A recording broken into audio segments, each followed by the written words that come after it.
Senate Republicans who know deep down what is right for the country and consistent with the Constitution, I should be the one who nominates Justice Ginsburg's successor. 21st, Supreme Court controversy. Joe Biden says he should be the one to replace late Justice Ruth Bader Ginsburg in an apparent flip-flop from his stance in 2016. As Republicans push to vote before November, we are live in Washington with the left's new impeachment threat. Will they just dump millions of ballots all over the country? It's not going to work. It's going to be a disaster, and they know it. In an exclusive Fox News interview. Methinks that we're going to have some wild nights and many wild days between now and November 3rd, and quite frankly, thereafter. I agree with you. I 100% wholeheartedly agree with that statement. And that's a rarity because, you know, we never agree on anything except our outfits. Except the color we're going to wear, yes. Good morning. You are watching Fox and Friends First on this Monday morning. I am Todd Pilot. And I'm Jillian Mealy. Thanks for starting your day with us. Let's begin with this. The Supreme Court draped in black to honor the life of Supreme Court Justice Ruth Bader Ginsburg as the nation mourns her passing. And on Capitol Hill, the debate intensifying over whether President Trump should fill the longtime justice's seat ahead of the November election. Griff Jenkins joins us live outside the Supreme Court with the latest. Griff. Good morning, Jillian and Todd. She was a champion for women's rights with a remarkable legal career that made her a feminist icon. And as Joe Biden appeals to Senate Republicans to wait until after the election for a nomination. Watch. If Donald Trump wins the election, then the Senate should move on his selection and weigh the nominee he chooses fairly. But if I win the selection, President Trump's nominee should be withdrawn. And as a new president, I should be the one who nominates Justice Ginsburg's successor. And Speaker Nancy Pelosi vowing to fight tooth and nail, even threatening impeachment within the realm of tactics to stop the process. We have our options. We have arrows in our quiver that I'm not about to discuss right now. But the fact is, we have a big challenge in our country. This president has threatened to not even accept the results of the election with statements that he and his henchmen have made. The White House responded, sending this statement to Fox News. Quote, the speaker threatened to impeach the president again for simply fulfilling his constitutional obligation. Numerous Democrats are threatening to pack the court and say things like nothing is off the table. These are bizarre and dangerous power grabs by Democrats who will stop at nothing to erode the Constitution to enact their radical agenda. This as Republican Senator Lisa Murkowski becomes the second GOP vote after Susan Collins to say she will not support moving forward on a nominee. She says in a statement, I did not support taking up a nomination 8 months before the 2016 election to fill the vacancy created by the passing of Justice Scalia. We are now even closer to the 2020 election, less than 2 months out, and I believe this same standard must apply. Now it's all eyes as we don't know exactly when Majority Leader Mitch McConnell will start this process. We expect it'll be very soon, as early as today, and it'll be all eyes on Senators Mitt Romney, Cory Gardner, and even the former Senate Judiciary Committee Chairman Chuck Grassley, all of whom haven't indicated how they will vote. Democrats will need 2 votes in addition to Murkowski and Collins to stop a nomination process from moving forward. Todd, Jillian? I feel like we need to buckle up right now. Thank you very much, Griff. Meantime, Blacks for Trump board member Paris Dennard doubling down that President Trump has every right to name RBG's successor. We know that 29 times in the past this has happened during a presidential election year, and even when the late great Justice Ginsburg was nominated, it took her 42 days to be confirmed. Now that is fewer days than President Trump has until Election Day. Dennard also praising the president for being transparent with his list of potential nominees. Democrats threatening to pack the Supreme Court if President Trump gets his nomination through the Senate. Massachusetts Congressman Joe Kennedy III tweeting, quote, if he holds a vote in 2020, we pack the court in 2021. It's that simple. And House Judiciary Chairman Jerry Nadler tweeting, quote, if Senator McConnell and the Senate GOP were to force through a nominee during the lame duck session before a new Senate and president can take office, then the incoming Senate should immediately move to expand the Supreme Court, filling the SCOTUS vacancy during a lame duck session after the American people have voted for new leadership is undemocratic and a clear violation of the public trust in elected officials. Congress would have to act, and expanding the court would be the right place to start. Senators split on where to go from here. Most Republicans pushing to nominate and approve a conservative, while Democrats say it's too close to the election and the next president should get to choose. Take a listen. We're a lot closer now than we were when President Obama's vacancy occurred. So let's respect the rights of the voters of this country. We've already started the voting in some states. Whoever wins that election should be the one who nominates the next person to serve on the Supreme Court of the United States. And that's the point I think the American people need to hear. If the shoe were on the other foot and the Democrats had both the White House and the Senate, they would be confirming and trying to confirm right now. If the Democrats win the White House and the Senate and have the House, they will change the rules. They will blow up the Senate. They have an entire war room working on this. They will expand the number of members of the Supreme Court, regardless of what the Republicans and President Trump do, if they get their way. Okay, so the real question now is, what does the Constitution say in situations like this? Judge Andrew Napolitano answers that live later this hour. Sparks flying on the campaign trail as November 3rd looms closer. In an exclusive Fox News interview, President Trump slamming Joe Biden over his far-left policies and mail-in voting. But the Democratic nominee is pushing back. Jackie Ibanez joins us live with the war of words. Jackie? Good morning, Todd and Jillian. With the election just 43 days away, candidates aren't holding any punches on the campaign trail. In an exclusive Fox News interview, President Trump warning of potential election week chaos due to a surge in mail-in voting. The president calling out governors for shipping unsolicited ballots. Listen. Take a look at some of these governors that are in charge of the ballots. Beyond partisan, in many cases political hacks. Among those states automatically sending out ballots to voters is New Jersey. That's where Biden surrogate Senator Cory Booker is encouraging voters to let their voices be heard. Early ballots are going out across this country. We need to win this election. Everything is on the line, and that should be, in my opinion, the focus right now. The president also taking aim at the Democratic Party's far-left policies, calling them regressive. We could be, if that kind of stuff gets put in, we will be another Venezuela, except on major steroids. Former Vice President Joe Biden fighting back and accusing the president of dividing the nation. This nation needs to come together. Donald Trump seems to want us to divide this nation between red states and blue states. I will not be that president. I'll be a president for the whole country. The war of words also heating up over the coronavirus pandemic. Biden released this ad during the Emmy Awards last night. I want to know that kids in the United States are not going to fall catastrophically behind because there was no plan and no leadership. Well, President Trump says Democrats are only upset because a coronavirus vaccine is just around the corner. They want to denigrate it. This started about 3 weeks ago because they started hearing rumors that we were going to have this vaccine in super record time. They think I'll get credit if we have a vaccine anywhere near the election. President Trump will hit the campaign trail again today with 2 stops in Ohio.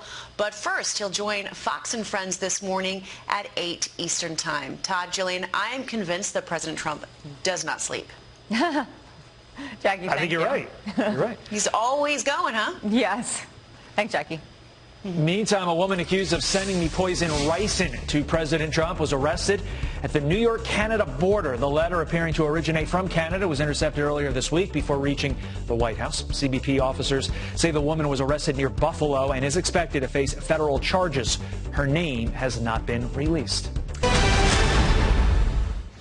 I would go forward with the confirmation process as chairman, even a few months before a presidential election. Don't vote to confirm anyone nominated under the circumstances President Trump and Senator McConnell have created.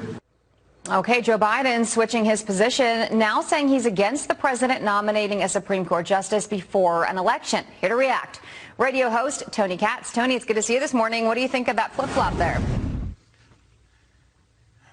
This is standard operating procedure, and everybody is doing a little bit of it. It was also President Obama who came out and said maybe we should wait in deference to Justice Ginsburg. First, a woman died, and people should remember that. An incredible storied career that Ruth Bader Ginsburg has, agree or disagree with her in her decisions. Absolutely. But this flip-flopping is exactly what you expect, because Andrew McCarthy said it best. This is Politics 101. If you read his piece that FoxNews.com did put out from National Review, this is what happens. The only thing that matters is that the President of the United States can nominate and the Senate can advise and consent. That's it. Everything else is politics and posturing, and that's every part of what we're seeing right now. So this isn't a surprise to anybody who even has any cursory understanding or look or paying attention to politics at all. You know, you mentioned that everyone is flip-flopping right now. I mean, there are a ton of people on both sides of the aisle who are. Let's take a listen to Lindsey Graham in 2016.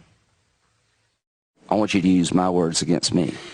If there's a Republican president in 2016 and a vacancy occurs in the last year of the first term, you can say, Lindsey Graham said, let's let the next president, whoever it might be, make that nomination, and you could use my words against me, and you'd be absolutely right. Now, Lindsey Graham sent out a tweet on Saturday saying he will support the president in any effort to move forward regarding the recent vacancy created by the passing of Justice Ginsburg. Tony, do you think something like this should be this political? I don't see how you have an option. And there are going to be people who point to Justice Ginsburg's own words in a letter that she addressed, that she dictated to her granddaughter, that her most fervent wish is that she not be replaced until the next president is installed. That takes people in a couple of different directions depending on political party. But one of them is certainly, well, we don't stop. People do pass, and you do mourn them, and you do remember them, but the country doesn't stop. We have to keep going. And the idea of the 4-4 possibility in this election season is far more an issue than Justice Ginsburg's dying wish. I think Ted Cruz explained it very well when we talk about vacancies that exist where the Senate is of a different party than the president. Molly Hemingway pointed that out as well, a Fox News contributor, that when you have different parties, that's when you usually see no confirmations taking place. When you have similar parties, that's when you see the confirmations definitely taking place. I have absolutely no doubt that President Trump is going to nominate, and I have absolutely no doubt that Mitch McConnell is going to move forward on that confirmation, and people like Susan Collins and Lisa Murkowski of Maine and Alaska, respectively, are going to have to figure this out right quick. Yeah, we're going to certainly be watching it, and I know you will too. Let's talk about Alexandria Ocasio-Cortez here for a second, because she has something to say if Biden wins in November. Take a listen. Voting for Joe Biden, I don't care if you like him or not. This is not over. You know, we win in November. I'm sorry to tell you, you're not going back to brunch. We're not going back to brunch. That's not happening. Tony, your thoughts? I'm just so glad that the political left is doing so well economically that they can afford brunch. That's number one. Number two, the exact same thing can be said, but in the opposite. It doesn't matter whether you like President Trump, you're going to vote for him. We're not going back to brunch because there are people out there who are rioting, who are telling you can't sit in a restaurant, and Representative Ocasio-Cortez backs those people. You can't go to brunch because you'll get attacked. That's why you're not going back to brunch. Of course the work has to be done. Of course you have to fight these people who you politically disagree with. But Representative Ocasio-Cortez doesn't understand how the rest of America feels. Things are different outside of Queens, and she doesn't know it because when she comes to the Midwest, she mocks vehemently. America knows it can't go back to brunch because brunch has become dangerous in America, and that's silly. Brunch should be relaxing and make a lot of people a whole lot of money. And should contain mimosas if that's what you drink. I just didn't know that going back to brunch was like a term that people use. It makes me feel old. I don't know. Tony Katz, thank you for joining us. No. It's arugula all over again. Thank you, Tony. Todd? And with that, let's bring in Janice Dean. Janice, I mean, we feel so bad for these regions getting hit, but we do need to warn them as to what's coming. So what is coming? So we do have beta that's probably going to make landfall later today, tonight, across the Texas Gulf Coast. The good news is the storm is weakening. The bad news is it's going to be a rainmaker because it's moving so slowly. So there's the 50-mile-per-hour sustained wind tropical storm. We do not expect it to become a hurricane. It's very close to the shore. However, it's moving west at 6 miles per hour. So it's going to bring the potential for very heavy rain along the Texas coastline in towards Louisiana. Areas that were hit hard by Laura and Sally, right, over the last couple of weeks. So there's the latest track. As you can see, moving very slowly Monday, Tuesday, Wednesday. It's still around the Houston-Galveston region, and then eventually it will move closer towards the north and eastward over the Mississippi River Valley. There are the heavy rainfall totals, 4 to 6 inches. You know, we've had so much rain in this area. A lot of it is going to be runoff. A lot of it is going to cause some flooding. So we have flooding concerns, flash flood watches and warnings in effect for parts of Texas through much of coastal Louisiana, and the greatest flash flood risk will be around the Houston-Galveston area. One more thing I want to talk to you about. This is Hurricane Teddy, very powerful storm that's going to transition into an extratropical low and affect Atlantic Canada and parts of Maine, although we are not expecting a landfall here in the U.S. So that's some good news this morning. Happy Monday, Todd. Happy Jillian. Monday to you. We were worried about Teddy last week. Yeah. We didn't really know the path, but that's some good news. Right. Thanks, JD. Yeah. You got it.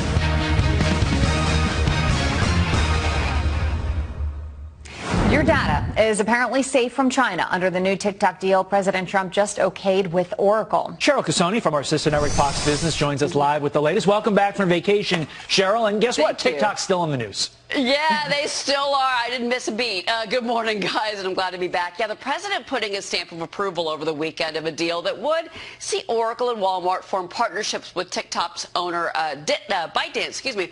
Oracle would have a 12.5% stake in this new company, TikTok Global. Walmart would take 7.5%. Still, security concerns do linger here, but Secretary of State Mike Pompeo did address those concerns yesterday. Listen. This deal, if approved in the end, if ultimately approved, will ensure that no American's data has any access to anyone in China that has any capacity to move this to a place we don't want it.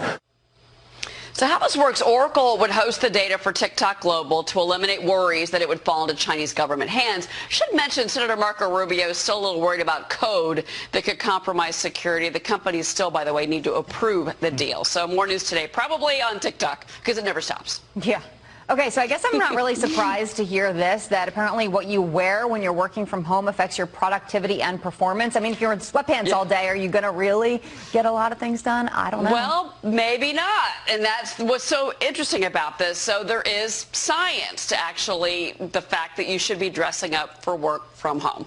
It's called enclosed cognition. Basically, that's what you wear, sends signals to your brain. If you dress formally for work, it leads to higher abstract thinking. Workers are more focused on the bigger picture. So if you wear something formal above the waist and say sweatpants below the waist, your brain may be a little bit confused.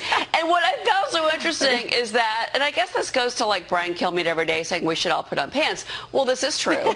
But maybe dress pants instead of yoga pants or sweatpants. Yeah, but the yoga pants are so comfortable. So comfortable. I don't even have, but I know they're comfortable. I'm not wearing heels. I'm not. I'm stopping at that. But you know, I haven't worn heels in months. Cheryl, thank you. Me neither. You bet. It is 26. People should go. Now, if they have an absentee ballot, that's good because you request a ballot. The ballot gets sent to you. You send it back. You know, you have a very good chance that that's going to work out just fine. But where they just dump millions of ballots all over the country, it's not going to work. It's going to be a disaster. And they know it. They know it's not going to work. It doesn't even work when you have 30,000 ballots. And we're talking about many millions of ballots. It's going to be mayhem. It's going to be bedlam. And this is what they want. A mail-in mess. President Trump sounds the alarm on mail-in voting. So what will happen if we don't have a clear winner on election night? Fox News contributor Bill McGurn joins me now. Bill, more than a dozen states are going to count ballots that are postmarked Election Day. That seems very, very odd compared to previous years. What's your biggest concern flowing from all this? My biggest concern is that we're getting further and further away from the norm that the American people should know the result on election eve, because it's important not only for elections to be fair, but for them to seem to be fair. And I lived 2000. I wasn't working for George Bush then, but I lived through that, and that was a terrible thing for the American people, the recriminations. Again, our system is based on we, the people, making this choice, not 8 unelected people in black robes. Okay, but Bill, is this because of COVID entirely, or is this a larger push for some other reason to have mail-in voting? Well, I mean, that's a good question. Look, certainly the COVID is the excuse. We don't go to the polling station because we're afraid of catching COVID. I personally think there are ways, you know, we have schools going back, all sorts of things happening. I think there are ways to vote that could be safe. And in the reaction, like in my state, one of the things the president was talking about is the unsolicited mail-in ballots. I don't have a choice. We had all the ballots. We're having all the ballots mailed to us. So you don't really have a choice to go there. And if you do go there, they're going to check to see if you're on the list. Again, just the potential for chaos. Again, back in 2000, Florida was one state. Now we have several states, as you pointed out, that are not going to give us the results election eve. And the fear is some of these states like Pennsylvania, they're not requiring a signature to verify as you used to have to do. You know, the fear is that in a state with very tight margins, as some of these swing states had the last time around, you're down 12,000 votes and someone says, oh, I can get 15,000 votes. And that's the danger. And following the death of Justice Ginsburg, of course, a lot of the focus is on what happens if the election ends up in the hands of a split Supreme Court. The assumption that Justice, who is a conservative, siding with the more liberal justices in that scenario. Just walk us through the scenarios as you see them. The complications from COVID-19, which are well beyond what they should be. It's estimated that 200 million people have died, probably by the time I finish this talk. Well, Joe Biden makes yet another gaffe about the coronavirus pandemic, saying 200 million people have died. This isn't the first time the Democratic nominee has gotten his facts mixed up. Last month, Biden mistakenly said more than 6,000 service members have died from COVID-19. The actual number is 7. In a Fox News interview, President Trump was quick to point out Biden's series of gaffes, including his slip-up on the Democratic ticket.